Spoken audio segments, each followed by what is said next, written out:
talk about his experiences in CS and like what led him to where he is now. And the way that we'll do this, you guys know already, we'll have moderators that will ask questions, and you guys can put your questions in the chat or unmute yourself and talk. And yeah, we'll start off with a little introduction if you can give us one. Oh, that's wow. Where do I even start? Well, you guys know who I am, so there isn't a lot of introduction to do. But I've been teaching for many years now. But that really wasn't how it started. I got a PhD from Rutgers. I don't know if you guys know that, in comp sci. And then so it's an unusual thing because generally speaking, so when I was actually doing my PhD, I mean, at least when I started, the idea was that I would continue into scientific research, like R&D, that kind of stuff, or go to academia as a research prof. But when I was a grad student and I was a TA, I was actually teaching lectures even then. And at that time, I realized that I was really interested in teaching a lot, which was quite a surprise for me. So after I finished my PhD, I kind of didn't really want to do the research route. Um, then I actually went to industry because I said, well, let me try that out for a little bit. And I was there for about 4 or 5 years, a little bit more than that. But then I kind of really wanted to come back to academia and teach full time. So that's how it kind of happened. So now I've been teaching, and that's really my passion, education, teaching. Yeah. So broadly speaking, that's kind of like my, I guess, career path. It's been meandering. It wasn't at all what I thought it was going to be. It's definitely not a straight line. Um, but I've been kind of also, um, I think, liking how it turned out, responding to how things were actually happening around me and what I wanted to do. And over time, my interests were changing, and I would just adapt and do a different thing. So my resume is kind of all over the place. It's not anything standard.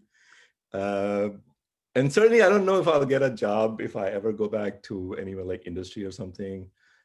It's just not, anyway, it's not what I want to do. So yeah, that, in brief, that is where I am. And also I have other interests. And I don't know if you guys know, I wrote a novel. I took some time off and said, I would like to write a novel because it's always been something I wanted to do. And and even when I was like in grad school and doing comp science stuff, I was always like writing, reading, fiction, a lot of it. And so so I like to do things just because.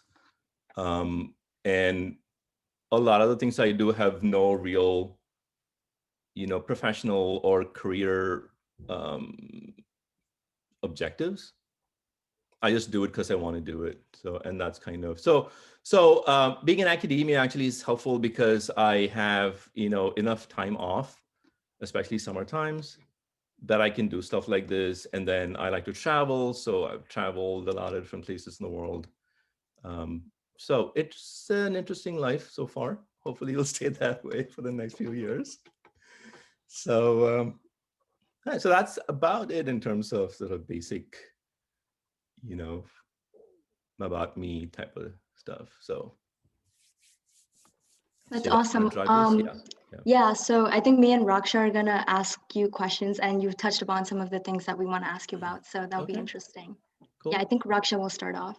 Okay. Yeah. Okay, so we'll start off with the questions that our members have sent us earlier, and then we'll go to the chat and answer questions that anyone may have as we keep talking. The first question is, what is your favorite memory as a professor? Oh gosh. Ah. Um. Well, that's a good question. I'm trying. It's been there's been so many good memories. I can't. I don't know if there's one favorite memory. Um.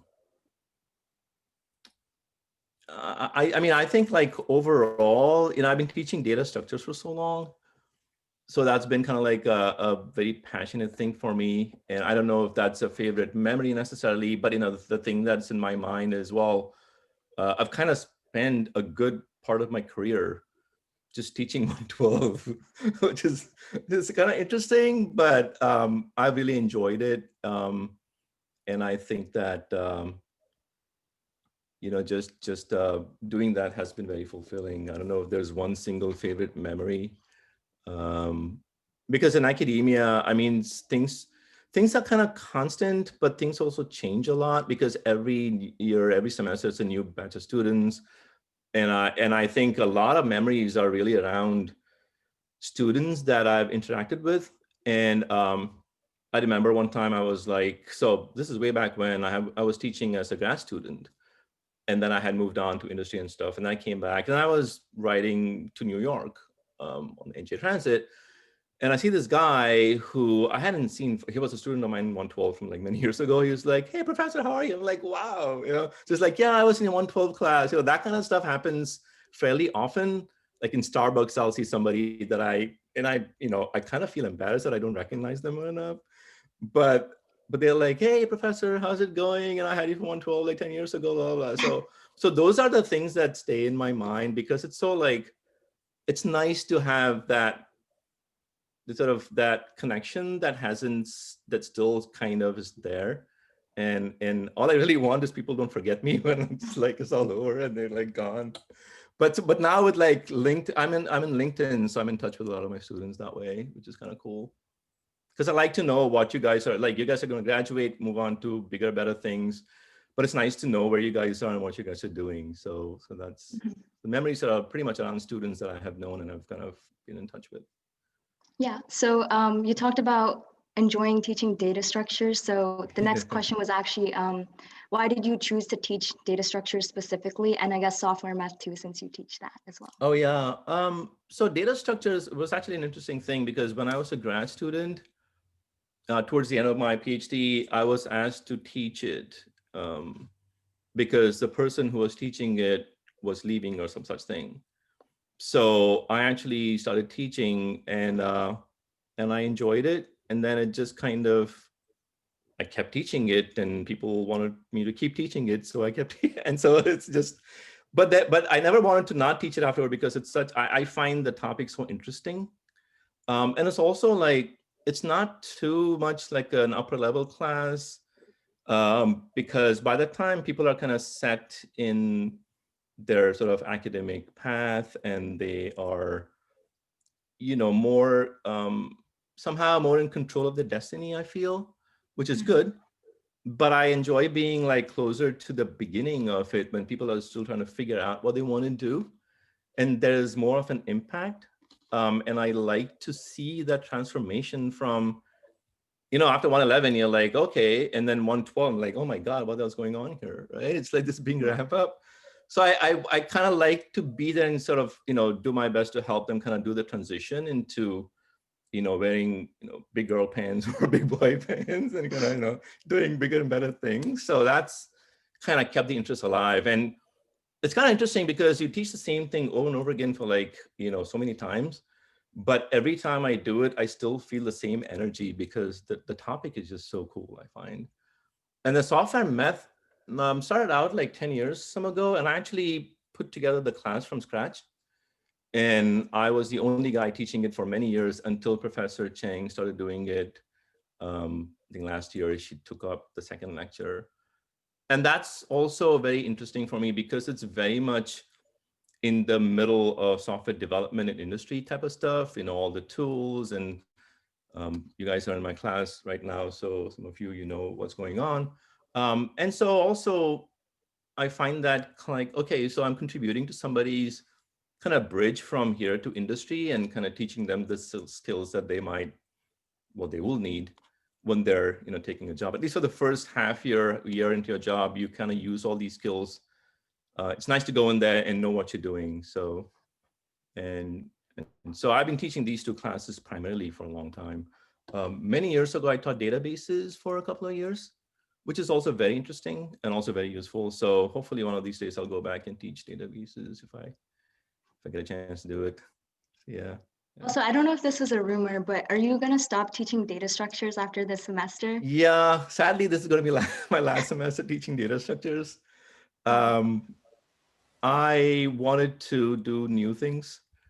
And it turned out that as fate would have it, there is a new data science class that's kind of building.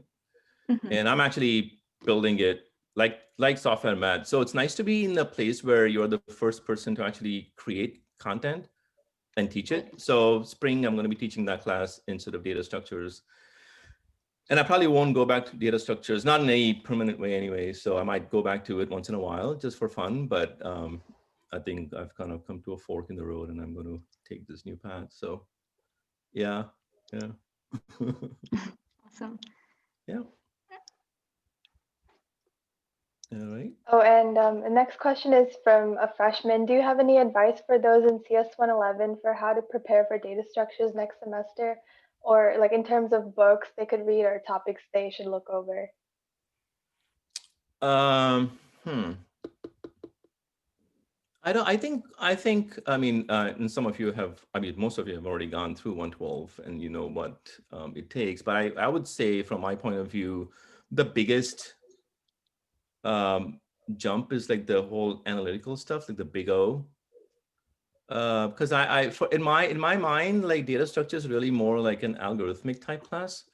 And it's very important to be able to think about logic and algorithms and analyzing them.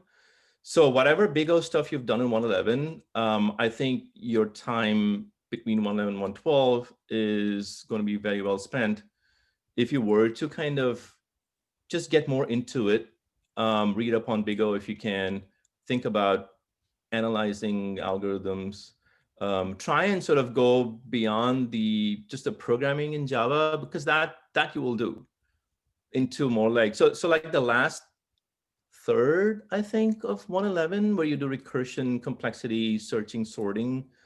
That I think is the core concepts that get kind of repeated and carried over and repeated in 112 to a deeper extent. So I think that will be spending time on that, reviewing and kind of studying it or thinking about it more would be very useful to do well in 112.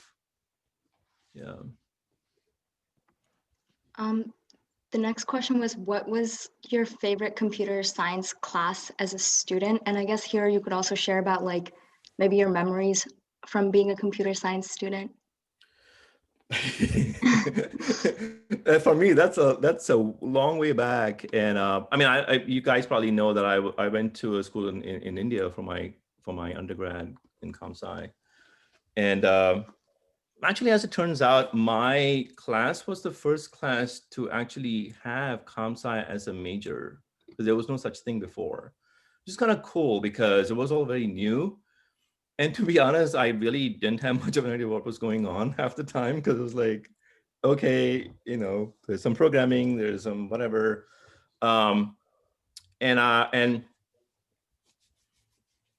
I really wasn't that much into academics. I mean, I did reasonably well, but it was something. It was fun, but I don't know if I had I'm thinking, what was my favorite? Maybe algorithms was my favorite class. And it's kind of like always been, like in grad school, again, it was like my favorite topic.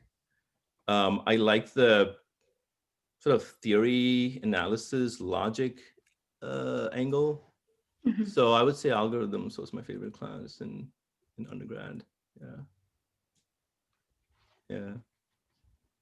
Are there any books or resources or like YouTubers that you would recommend to better understand like different topics in computer science? Oh, there's so much stuff out there, right? It's really hard to.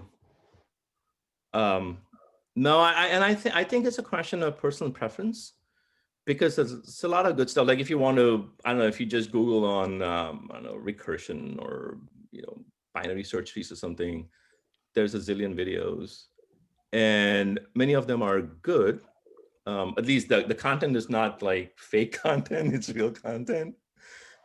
But I think people respond to different types of instruction. So, you know, so I don't know that there is any one specific channel or any specific person or instructor who's kind of like so great. I mean, it's, you know, it's all over the place. So it's really a Wild West scene out there. There's so much stuff. So I don't know that there's one place I would recommend people to go. Although I would say that like for some of the things that I have myself looked up, you guys know Udacity, the online whatever course Yeah. provider. So they have some really good classes and things. Also Coursera, but Coursera is much more like broad-based. I mean, it's got like business classes and whatever, all kinds of things like meditation classes and whatnot. Udacity is more like technology. So for computer scientists, I think that would be a good resource to explore. And they have a lot of free classes. So. Awesome. Okay, now we're gonna shift kind of into like your hobbies. So what are some of your hobbies outside of teaching? Oh, good question. Can you just give me like a minute? I'm going to get some water. Yeah. All right, be right back. Sorry, guys. No problem. I'll put the link to Udacity in the chat. Thanks, Check Sam. that out. Yeah.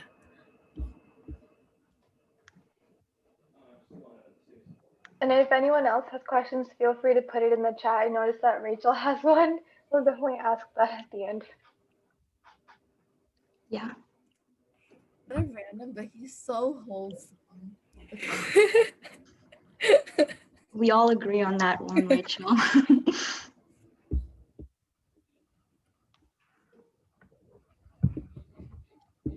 Oh, so the link, one of the questions that was asked was, what resources do you recommend? So Sesh, Professor Sesh, he linked to Udacity. So it has a lot of more technical classes as opposed to something like Coursera, which is also pretty good. Yeah, no problem. So bad for all the people who are taking data structures next sem. They don't get to experience. Yeah, tragic. Literally the end of an era. Yeah.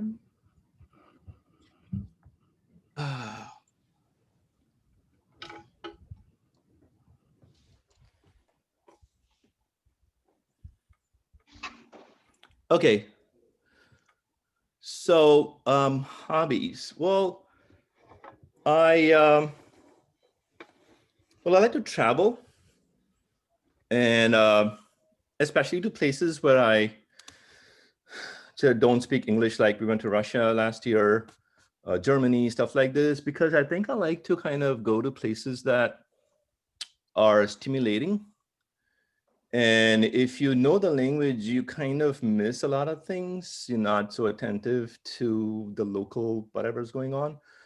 But if you don't speak the language, you are on high alert, not in a sort of dangerous sense, but you kind of need to observe things more like, you know, okay, where do I catch a train to whatever? How do I get a cab? And so that's a big hobby of mine. Also connected to that, like travel reading. I read a lot of travel books. But reading in general, I read a huge amount of fiction, all kinds of stuff. I read, you know, science stuff, technology, not so much. And I used to do a lot of like tennis and racquetball. I used to play a lot, not so much anymore. But, you know, sport is important. Just, you know, at the very least, just biking. I love that a lot. So I like to be like on the move, traveling, biking, whatever, walking. Even like this conversation, I was thinking, well, I guess it's going to be a video, so I'm going to have to sit in one place. But generally, when I have conversations, I would just like walk around because I don't like sitting in one place for too long. And, you know, like, so I love lectures because I go and I'm like on my feet. And in a strange way, it actually helps me think better. Somehow it kind of energizes me also. So yeah, I mean, those are kind of like my hobbies, main hobbies at least. Yeah. And I like to write, but again, you know, it's kind of like I wrote that novel because I was kind of interested in one particular topic that I wanted to explore. But that's the kind of thing that requires a lot more commitment, attention, and it's hard to kind of do that all the time. But I would like to write more if I had the time. That's another hobby of mine. Yeah.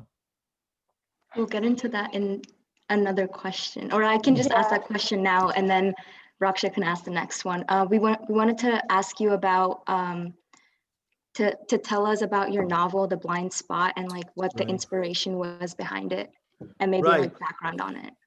Right. So that, so I don't know if you guys know, but there was a terrorist attack in Mumbai many years ago, like 2008. And I'm from there, so that's where I went to school. I was born and raised there, and so that whole thing kind of made a big impression. And when I was thinking, when I was watching all that stuff happening, um, I kind of wanted to reconnect with that place where I grew up and I had left for many years. And so I said, okay, let me write about the whole thing just for myself, the whole attack and whatnot. And then as I was writing it, I was like, well, the emotions are just not coming out. Like, what do I feel about the world in which I grew up, and then I'm here? What has distance done for me? And then how do I feel about leaving my family and starting a new life here? So I figured, okay, well, I really need to kind of start writing a story, because then it becomes free form. It's not like a documentary, and I can start exploring stuff. Then I said, okay, well, why don't I put some characters in it and start having them do stuff and see what happens. So that's kind of how it started. And then I just wrote about these characters, and it's really more of like an immigrant type story, really. And as all immigrants, there's always this, like, you're living in two worlds.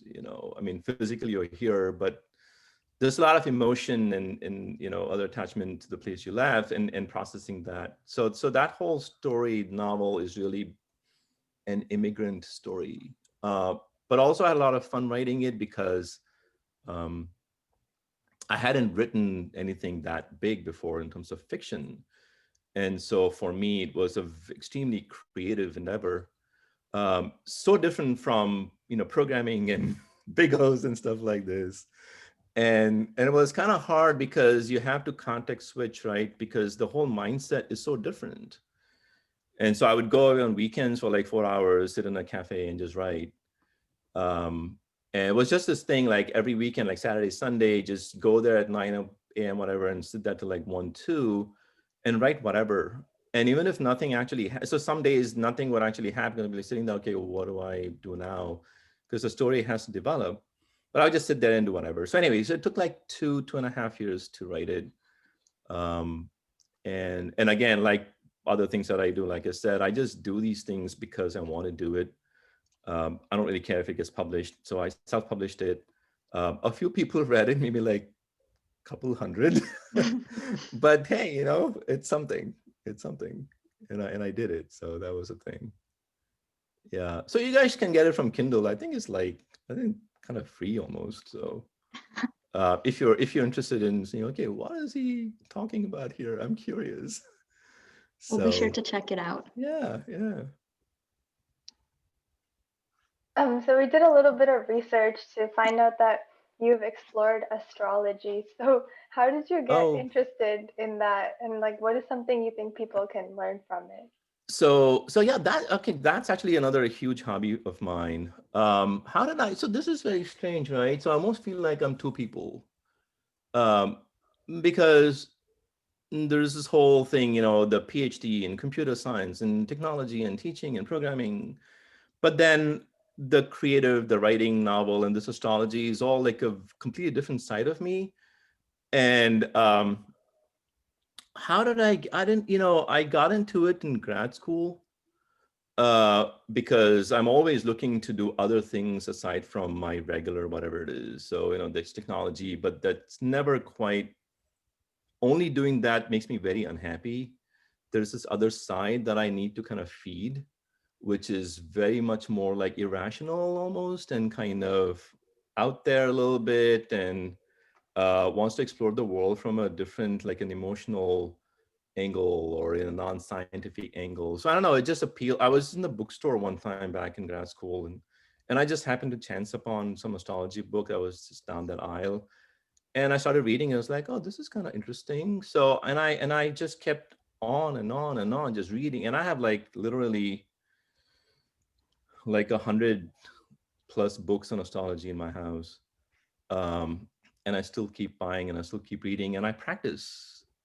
And I've actually helped people figure things out based on their horoscopes and stuff like this.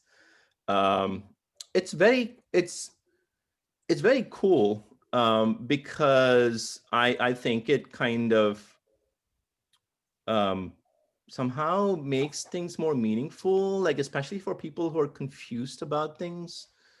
Like a lot of that has to do with like an identity kind of issue, like who am I, what am I doing, what should I be doing next, why is this happening to me?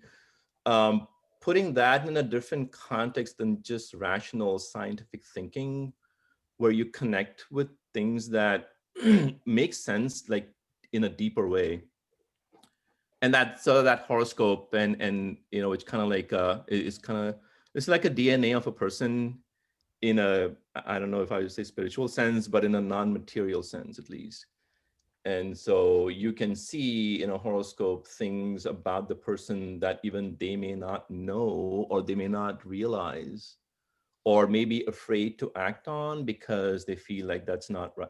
There's a lot of things. So it's really more like, I always feel like if I wasn't a computer scientist, I would have been a psychologist, because that's very appealing to me, like the human emotion and human behavior, which I think is why teaching was such a big thing. I enjoyed so much because I like the idea of, I don't know, just interacting with all these different human beings, in a classroom, and they all have different personalities and different needs and different whatever concerns, and that whole human angle is very important. So I always think that I have much more interest in teaching undergrad classes rather than grad classes, because graduate classes are a lot more technical. It's very much subject matter, technology, technical, whatever. But undergrad classes, there's people who are still kind of trying to figure out things, and so it's a nice place where you have, I don't know, a lot more of the human side of things somehow. So yeah, I've been doing that astrology thing for like God, so many years now, and it's always there on the background. Yeah, yeah. Some people asked in the chat, what is your sign and what are your favorite signs? Oh, well, my sign is Sagittarius. I don't know if you guys know anything about astrology or any kind of idea, but that's and what's my favorite sign? Well, Sagittarius, because but no, I mean, I don't, there's no favorite sign as such, it's all, every sign has its own, um, nature and interests and needs.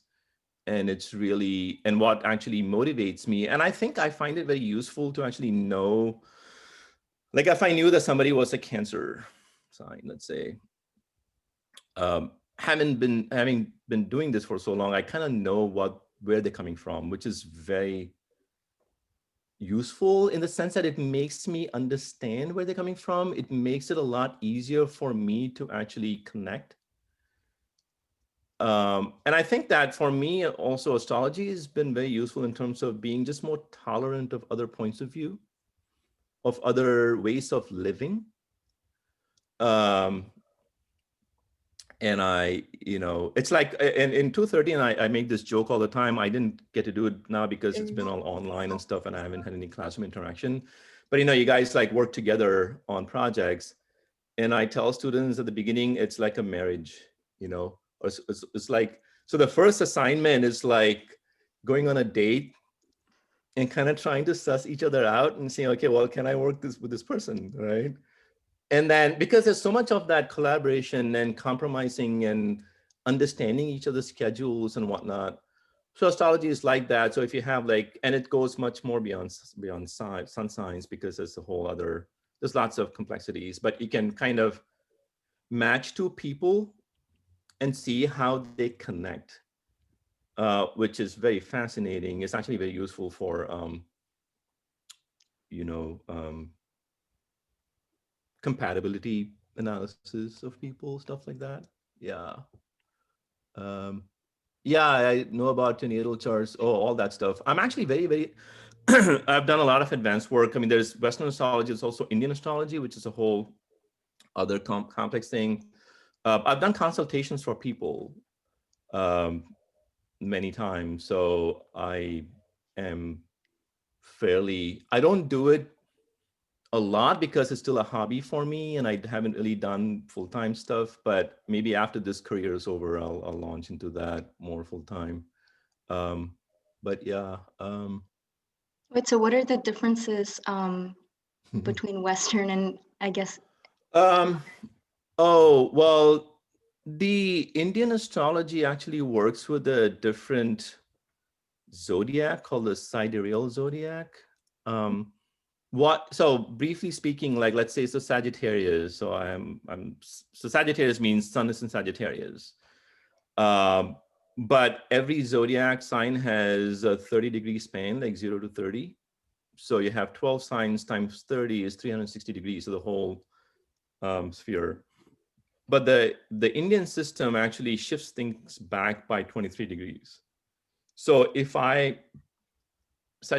so I'm late Sagittarius, so it's like 28 degrees of Sagittarius in the Western system.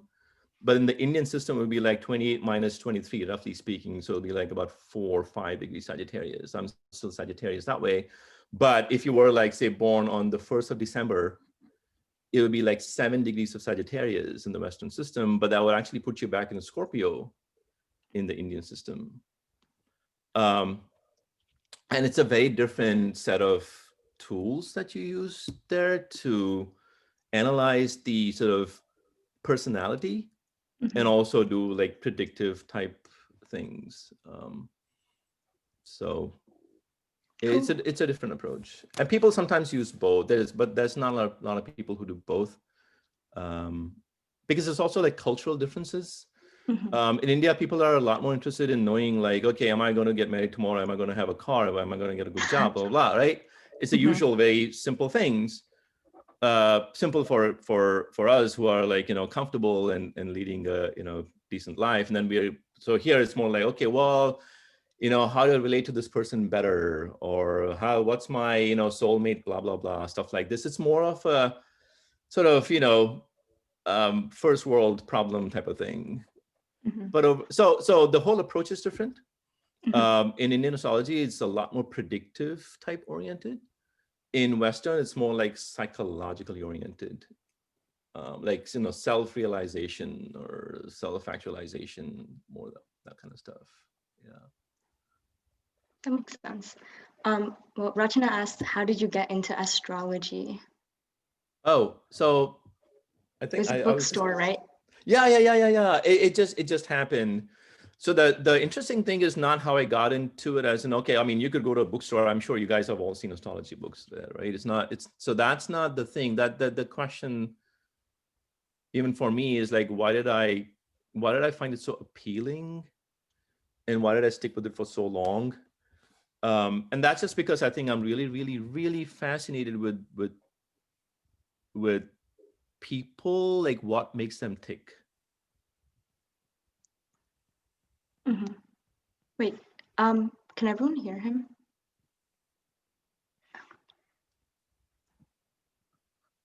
I can't hear him now. Okay. Yeah, let's just type in the chat.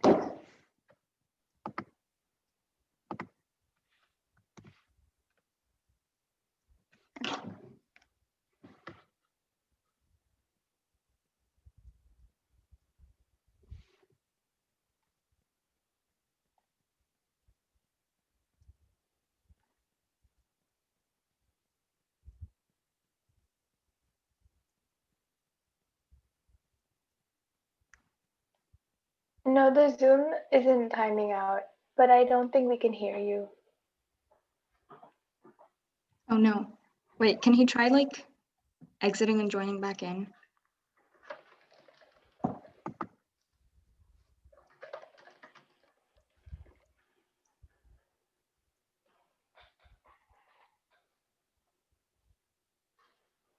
We use a Rutgers account, so it's an unlimited time. Oh, I don't know if you can hear me. Actually, just type it.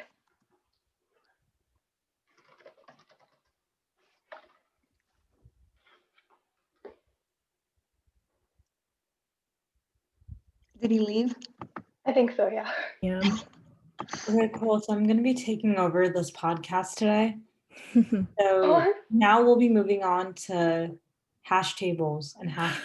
oh no. Or do we want to go to AVL trees? Let's How do you rotate an AVL tree? Can someone tell me how to do that? It's going to be on the data structures exam. there was already an exam. I don't know. I'm making it up. Oh, yeah, this. Someone has to edit this. This is not playing in. Okay. Can you hear us now? Is he back? Test, test. I didn't even see I him see yet. his video. Oh. Yeah, I see him. Oh, it's too. still loading for me. Hmm.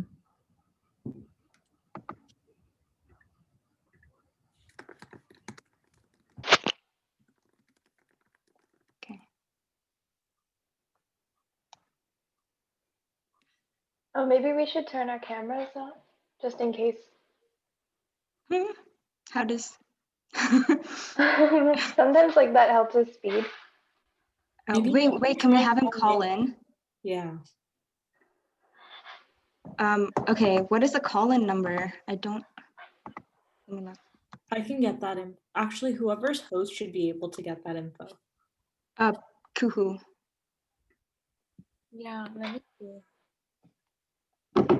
I'll also try to find it at the same time.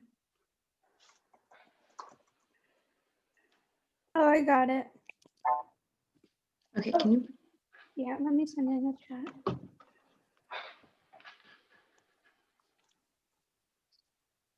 Whoa, wait, hold on. That looks like an IP. Yeah, it says address. that or that, but what even is that? Is that Wait, the let me Zoom? look. Like you call the Zoom number and that's like the code? I guess so. That's what it says next to dial.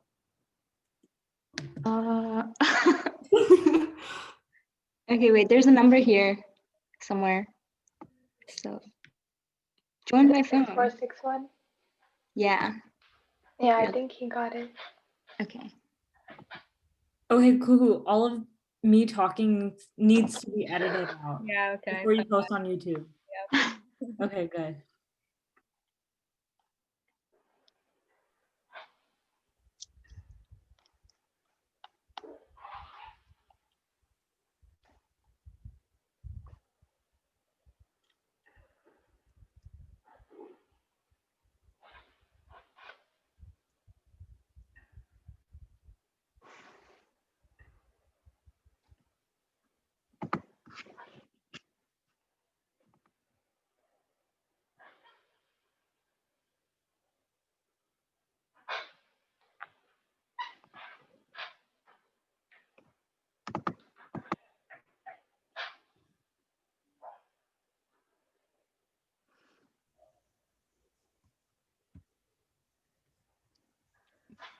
Can you hear me?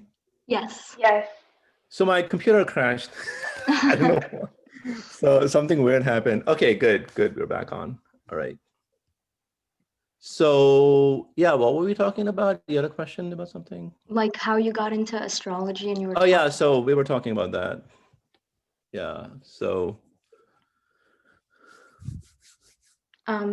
Yeah, we didn't hear anything you said though about like the more interesting part. Yeah. Oh, so but you heard the previous stuff, right? Like, bookstore and all that stuff. Yeah, we heard the bookstores. Oh yeah. So that's how it kind of started, and that was when I was in grad school. So but it was very appealing to me to sort of try, because it was almost like, well, here's a way you can actually like figure somebody out. Mhm. And obviously starting with because everybody wants to know about themselves. So who am I, what am I doing, what do I need, how do I get better, whatever, all kinds of things, right? So but then also then having like that same thing work for other people. So it's kind of like a lot of fun too, because once you know somebody's birth date, you can get a fairly reasonable approximation of like who they are, which to me is very fascinating, because then I kind of like, okay, I know a lot more about this person that they think I do, or even they know themselves. But it's a lot of fun, and it's been very, very useful for me, I think, in terms of like feeding the other side of me. And there's always stuff to learn. It's this vast thing. Actually, there's a lot of stuff in there. I mean, like what we talk about with the sun signs, like, you know, are you a Cancer, are you a Sagittarius, are you a Leo? That's like maybe 0.01% of the stuff that's actually out there in terms of stuff. So it's a constant learning experience, but also constantly, like, you know, practice and you know, I'm watching all kinds of videos on it and so on and so forth. So yeah, so that's I guess that's a big hobby of mine, other than all the traveling and this and that. Nice. Yeah, yeah. so the next question we had was something along the lines of what are some things you wonder about your students? I know you mentioned you wonder like where they end up and like what they're doing after, but is there anything else that you wonder about them? Wonder about what they're up to Or after just like in college. general. Yeah, you mentioned that earlier. I'm curious. I mean, I like to stay. So I, you know, I'm connected with like lots and lots of my sort of former students in LinkedIn, and I kind of encourage that because I like to know what they're up to. It's nice. It's good to see. Especially, I think I'm especially curious about people who change direction, because I am like that. I have been that way. You know, I started out wanting one thing and then realized I wanted something else, and then I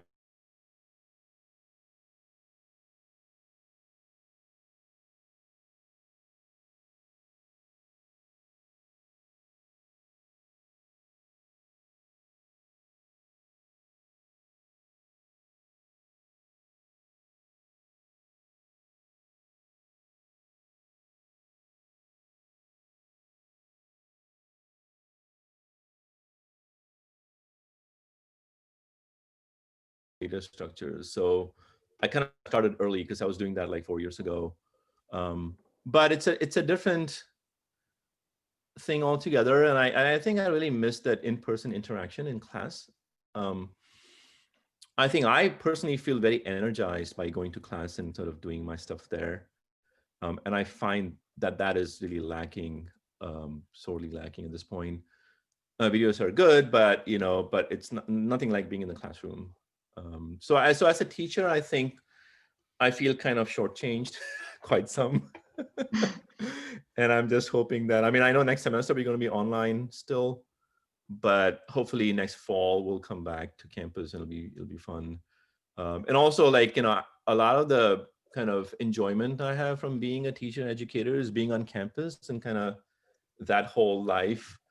So in a way, it feels like I've never grown up. I mean, I'm always surrounded by younger people, which is kind of cool because then you feel like the likeness of spirit. And that's another thing that's missing about being at home and doing these things sort of remotely. So this is actually great. Thank you very much for doing this, because I'm like, okay, well, it feels like a classroom, you know, a little bit. So that's cool. Yeah. Yeah. Wait. We'll get to the chat after. Okay. Oh, wait, I just lost track. Okay, what direction do you see CS education going in as like it's changing? I mean, I think the fundamentals are still the fundamentals. Mm-hmm.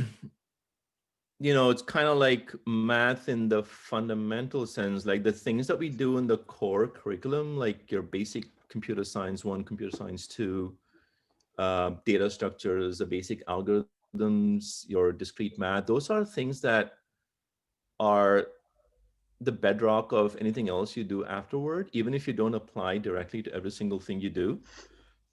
But I think a lot of the changes are happening and will continue to happen in the other sort of more electives sort of area, right? I mean, like software and math really only started about 10 years ago. Before that, there was no such thing. You know, the whole Python, data science types of things, that's brand new. I think a lot of computer science education is going to be directed towards analyzing data and, you know, building models to detect patterns and do predictive types of things. Natural language processing, speech recognition, that's also huge. So the whole AI area is, I think, bigger and bigger. It was always there, but back even like 10, 15 years ago, there wasn't enough data to actually work with to build good models or apply models and see how they work to scale, those things are a lot more possible now. So I think the core education is not going to change much, but because we are in technology and technology keeps changing all the time, there's always going to be things that are sort of changing, which is actually what makes me interested. Like, I'm going to be teaching this new data science class next semester because it's a new thing. And so for us educators in computer science also, it's a lot more fun than, say, teaching math, because there's always this stuff that you got to learn new things, you got to teach new things, and it keeps us active and interested and stimulated. So yeah. For the next question, what is something you wish you knew before pursuing your PhD? Like any advice you wish you had? Well, you mean something that might have sort of stopped me from doing it, or?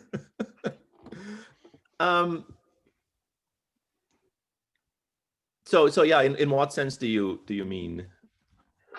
Oh, just like any advice that would have helped you, not like to stop you from doing it, just to like help you in your like journey throughout your PhD. No, it's kind of hard. And actually, I've been on the other side. So when I was almost, say, towards the end of my PhD, there were a couple of people that were kind of interested in doing it and wanted to know what it was going to be like. And I really didn't have any simple formulaic explanation, right? Because it's a long process and everybody has a different topic, different advisor, different timeframes. Because the average PhD in comp sci takes like 6 years. It actually took me 7 because I switched topics midstream, I switched advisors midstream. And so any one person's PhD experience is not quite like anybody else's. Unlike a master's where, okay, you do like 10 courses, you're done, move on, right? So there's a lot more to a PhD. There are times where nothing seems to be progressing. There are times where things really take off and you're doing a lot of work. So I think there's a lot more to a PhD than just the technical aspect of it. There's a lot of, I think you have to build that resilience. It teaches you, it actually, shapes you that way, because you have to be resilient to stick around and finish it. And there are times when you're like, whoa, why am I doing this? Right? It's like, it feels like so hard and then nothing's happening, but then other times it's like really cool. So it's very hard to convey. All I would tell somebody is, well, or what would I have heard from somebody that might have helped me? Nothing really, because it's like this. Oh, PhD in comp sci. Well, do you know it's going to be like about 6 years on average? I was like, yeah, I kind of know it, but I still want to do it. So the only thing that I think, if I were to tell somebody, or if somebody would ask me if they should be doing it,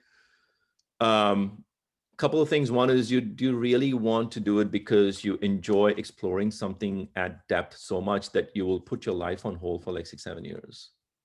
Okay, that's number one. Number two, do you realize that it's going to put you on a very different path post PhD? Because you're going to be overqualified for most sort of development type jobs. And you're specialized in something and you want to use that. So you're going to be going for a very specialized niche and be working on that for a long amount of time, R&D-ish kinds of things and so forth. And, as long as that's exactly what you want, then I think that's cool. But you got to be, because it's not about the money, it's not about whatever, it's about really liking that thing and exploring that thing, and my final whatever outcome was different because I never actually went on and did research. So in a way, I feel like, did I kind of waste those 7 years of my life doing this? But that's only like kidding, because I think that what I gained from the experience is very hard to put in words, because it kind of made me who I am in many different ways.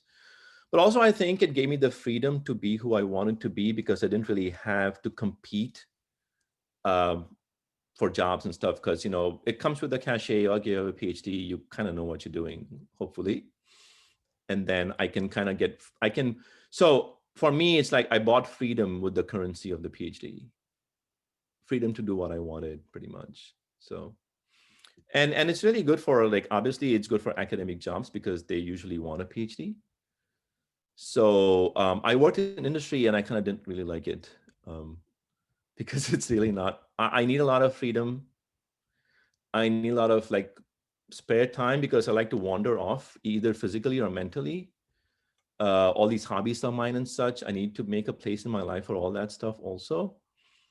So coming back after working, I worked in industry and I was making, very good money, obviously, because, it pays a lot more than academia. So big pay cut, but a much better life for me, for who I am, right? So everybody's different that way. But the PhD is, it's a very niche track. And I think that statistically speaking, I think about less than 10% of students go on to do PhDs in mostly any discipline that way. So that's a now we're long going to answer to a switch. short question, I guess. Yeah, but that was very interesting. Thank you. We're going to switch to the questions in the chat because I know we're running low on time. Okay. Why did you decide to study computer science? Did you have any other passionate topics that you wanted to study instead? No, so as I was saying, when I actually started doing comp sci in college, it was like my class was the first class that actually had the option of comp sci as a major.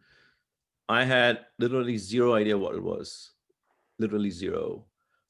And I said, oh, I'm going to do this because it's new. That was really it, because it's brand new. Sounds exciting, so I'll do it. But really zero conscious thought about why do I want to do this? Because and for many years, even after that, people usually who go into like the technical field, they like engineering is kind of like the solid option, like mechanical engineering or EE or whatever. And so I remember, so my parents were like, oh, don't you want to, like, are you sure you want to do this? Because like, what if it doesn't work out? Like, nobody knows what the hell this is all about. Why not like mechanical engineering? I was like, no way. It was so boring to do mechanical engineering. So I was like, let me do comp sci, which is kind of cool because I really enjoyed it. The programming, I mean, I enjoy programming a lot because it's so creative. It's like a puzzle, right? I mean, and you're not like hurting anybody. You can't blow up the lab because you did some stupid thing, mixing bad chemicals together. So it's like, okay, I can play around and do things, and it's very creative also, right? I mean, a program like, and you guys know this, right? There's a problem which is like, say, large, complex enough, and different people will write the same, it'll work the same way eventually, but the actual code is all different structured, and people have their preferences about loops, recursion, blah, blah, blah. So a lot of creative stuff happening there that I really enjoyed. So turned out to be great for me. So, and I'm happy, but it was just a random choice. This question is coming from an international student. What are some things that surprised you about the United States when you moved here?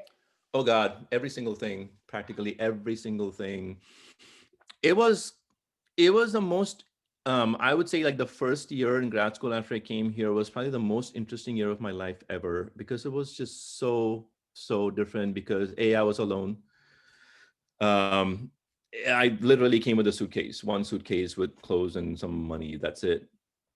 And I had to start my life anew. And then, but it was so cool because from the very first day, I was like, okay, there's this guy from like Iceland.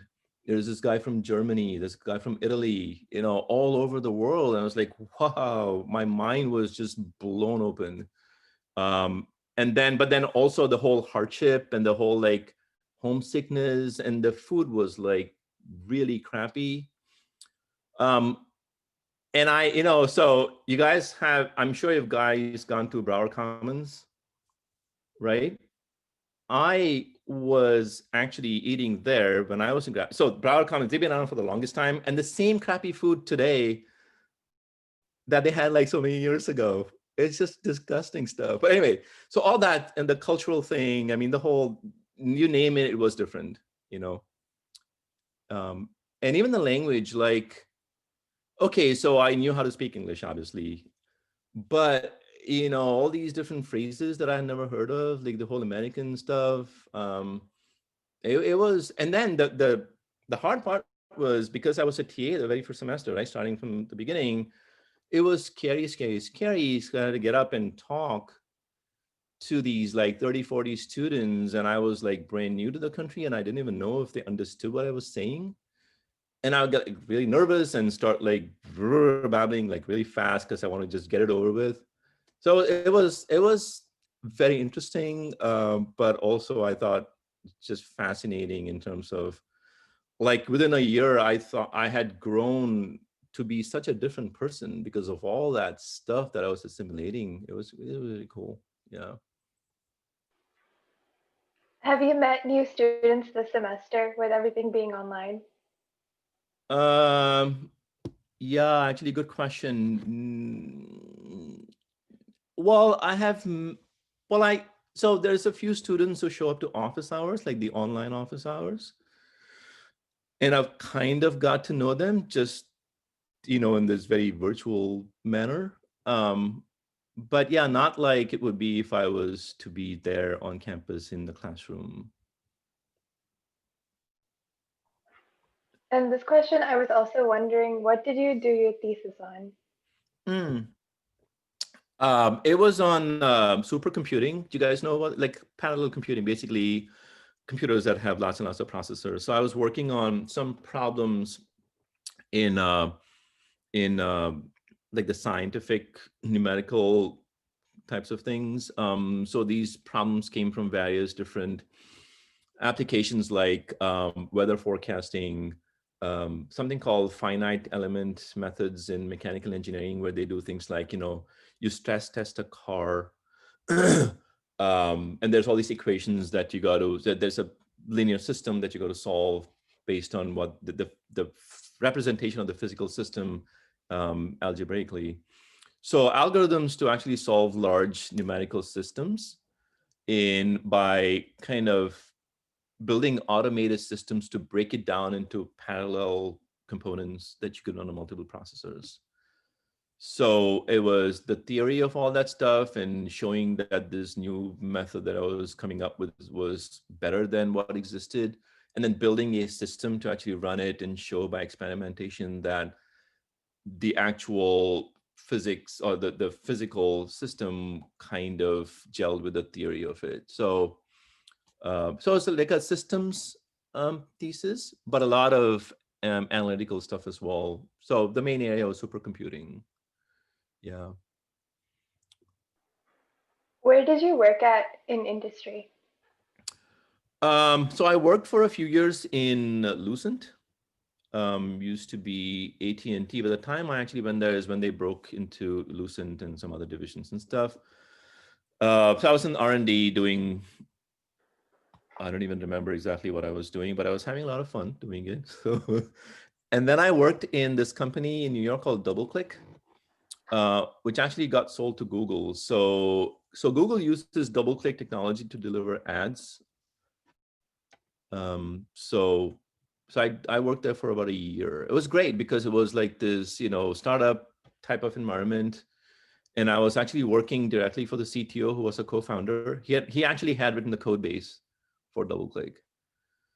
So yeah, but so that was it. I worked in industry for roughly about 5 years, maybe. Then I kind of, I said this is really not for me. So I came back to academia. I know we're a little over time, but I just wanted to ask one last question. It's Sure. what is one piece of advice you have for those who are graduating this year? And then, like, I guess for students who are not graduating yet, what would you share with them as well? So kind of 2-in-1 question. Okay. For students who are graduating this year, well, I guess, is it because there's all this virus stuff going on and you're like, oh, what's the impact of Yeah, that, or just or broadly in speaking? general, just because they're graduating. Yeah, Or I think, okay. I think for anybody who's leaving college and moving on to, real world and sort of adulting type of stuff, I think my main advice is to kind of not, how should I say it? not pigeonhole yourself into one thing too soon. It's kind of like college, but somewhat more at stake, meaning when you go to college, if you don't exactly know what you want to do or keep your options open, you can explore a few things and then say, okay, well, here's what I want to do. I mean, a lot of you guys probably already decided you want to be a CS major maybe, but there's plenty of other people who are like, okay, I'm going to figure things out. I'm going to take some classes in this, that, whatever, right? So it's kind of like that when you graduate. Because I think there's a lot of pressure. I don't know if that's true or not, but I feel like there's a lot of pressure to sort of get into the groove and kind of build your resume or, do that thing. But I think that's, at least my personal opinion is that life is there's a lot of richness in terms of options. And also you got to give yourself some leeway because you're going to change over time, right? What you think is important today may not be important tomorrow or day after. So do your thing, get out there and start doing development work or whatever, but keep your eyes and ears open to circumstances as, opportunities and other things that might be interesting, but also pay attention to yourself. This is me being a psychologist here. Your inner voice, because you will have promptings. It's not for all of us necessarily, but some of us will have promptings saying, well, do I really want to do this for the next 15 years? Pay attention and kind of see if there's things out there that can match up with your new needs and your new desires to go a different way and act on them. It's a more of a long-termish advice, but I think it's very useful because a lot of changes will happen in the first 5, 6, 7 years. Because the later it is, the harder it is to change, but also after a point, you've kind of grown to know yourself a lot better. I think the 20s are the hardest in terms of, because there's a lot of growth. And people change a lot more. But once you get into your, like, say, late 20s, early 30s, you're kind of settling down. And so give yourself some room, have fun, and, do different things if you can. For people who haven't graduated yet, I don't know that I have any specific advice because it's still kind of like you're in college and you know what it's like. I would just also say that if you are, again, this is just me being me. If you have some room in your schedule or your, whatever credits you're aiming towards for random courses, just do some random courses. Wherever it is from, not just comp sci. If you feel like, oh, I didn't want to like do music theory or like, take music 101, do it. Because like after college, you don't get those kinds of opportunities. So I still think college is really the place where you should have fun, a lot of fun. Again, like when I was in college, I was really having a lot of, my academics weren't that great because I really wanted to enjoy being there. And so as long as you're doing well enough, I mean, I know there's a lot of pressure maybe, because you're like, oh, I'm going to, especially if you go to grad school and stuff, I'm like applying to Harvard or, MIT, I need to have like a 4.0 GPA and, do volunteer work. I think that kind of sucks a little bit because it's just way too much stuff. But if you're not in that kind of pressure, most people just go out and start working in the industry. If you have some room in your schedule, work in some classes that you might actually enjoy doing just for the fun of it. So that would be my advice for people who still here, not graduating yet. Thanks.